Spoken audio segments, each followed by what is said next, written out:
大家好，歡迎收睇銀髮族手機教學。呢條片會講應用 WhatsApp 裡面嘅意見調查 Poll 功能。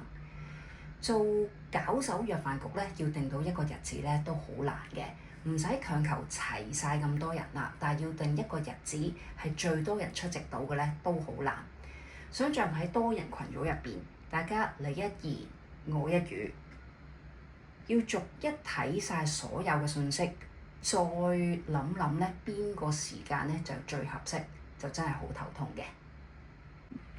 WhatsApp 裡面嘅意見調查 Poll 嘅功能咧就會幫到手啦。佢個意思咧就好似做個問卷調查咁樣啦。咁一目了然咧話俾你知，最多人投票嘅係邊一日，邊個投咗邊日咧？都顯示得好清楚嘅。咁我哋咧而家一齊試下點樣去做。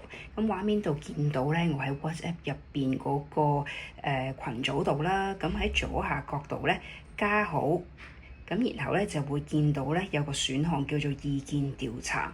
咁如果用英文界面嘅就會係寫住 Poll 啦，撳一撳，然後咧就可以建立意見調查噶啦 ，Create Poll。咁佢會話俾你聽個問題，你可以 key in 入去啦。咁亦都可以咧 key in 個選項嘅。咁冇問題，咁可能我求其打啲嘢啦。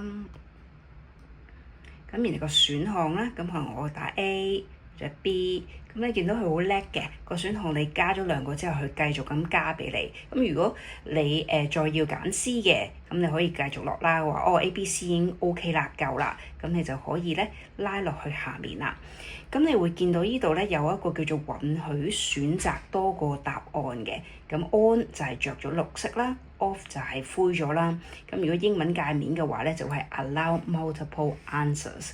咁個意思就係個選項，如果好似我頭先一路嗰個例子就話揀食飯個日子，大家可以揀多於一個日子都 OK 嘅，咁咪允許選擇多個答案咯。咁但係如果你個問題係只可以 A 或者 B 或者唔可以同時選擇嘅，咁你呢個選擇多個答案呢度咧就應該灰咗佢啦。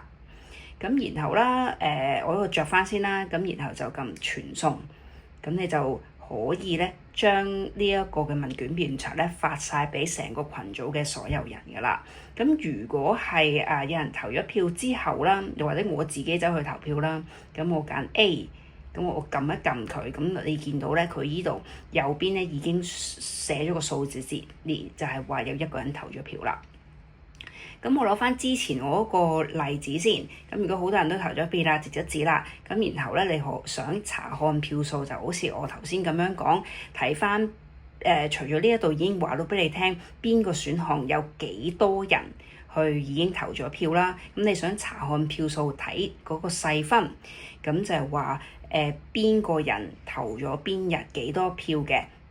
呢啲咁嘅詳細嘅資料咧，就會喺頭先嗰個查看票數嚟去睇嘅。如果你關閉就會出翻嚟呢一度啦。今日嚟到呢度，多謝收睇銀髮族手機教學。